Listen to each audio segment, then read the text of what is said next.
বাংলাদেশে প্রথমবারের মতো আনুষ্ঠানিকভাবে চালু হচ্ছে গুগলের ডিজিটাল পেমেন্ট সেবা গুগল পে। এই সেবা চালু করতে গুগলের সঙ্গে অংশীদার হয়েছে সিটি ব্যাংক, যা দেশের মধ্যে প্রথমবারের মতো কোনো ব্যাংক হিসেবে গুগল পের সঙ্গে সরাসরি যুক্ত হল। সহযোগী হিসেবে রয়েছে আন্তর্জাতিক পেমেন্ট নেটওয়ার্ক, মাস্টার কার্ড এবং ভিসা কার্ড। শেকড় থেকে শিখরে গুগল পে চালুর মাধ্যমে বাংলাদেশের অ্যান্ড্রয়েড স্মার্টফোন ব্যবহারকারীরা এখন থেকে তাদের ফোনে সহজ, দ্রুত ও নিরাপদ উপায়ে লেনদেন করতে পারবেন।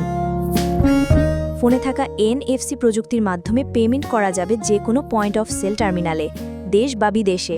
এতে আর আলাদাভাবে ক্রেডিট বা ডেবিট কার্ড বহনের প্রয়োজন হবে না। এই ডিজিটাল পেমেন্ট সেবায় গুগল কোনো চার্জ নিচ্ছে না, ফলে ব্যবহারকারীরা সম্পূর্ণ বিনামূল্যে গুগল পে ব্যবহার করতে পারবেন। প্রাথমিকভাবে সিটি ব্যাংকের মাধ্যমে ইস্যুকৃত মাস্টার কার্ড ও ভিসা কার্ডধারীরা গুগল পে ব্যবহার করতে পারবেন। এর জন্য গ্রাহকদের একটি NFC সমর্থিত অ্যান্ড্রয়েড ফোনে গুগল পে অ্যাপ ডাউনলোড করে তাদের কার্ডের তথ্য যুক্ত করতে হবে। একবার কার্ড যুক্ত হয়ে গেলে ব্যবহারকারীরা যে কোনো দোকান, শপিং মল, রেস্তোরাঁ বা ট্রান্সপোর্টে ফোন ট্যাপ করেই লেনদেন করতে পারবেন। শেকড় থেকে শিখরে। বিশেষজ্ঞদের মতে গুগল পে চালুর মাধ্যমে বাংলাদেশ আরও এক ধাপ এগিয়ে গেল ক্যাশলেস লেনদেনের পথে।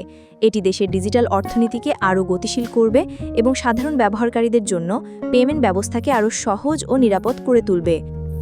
Desk report, 21 television.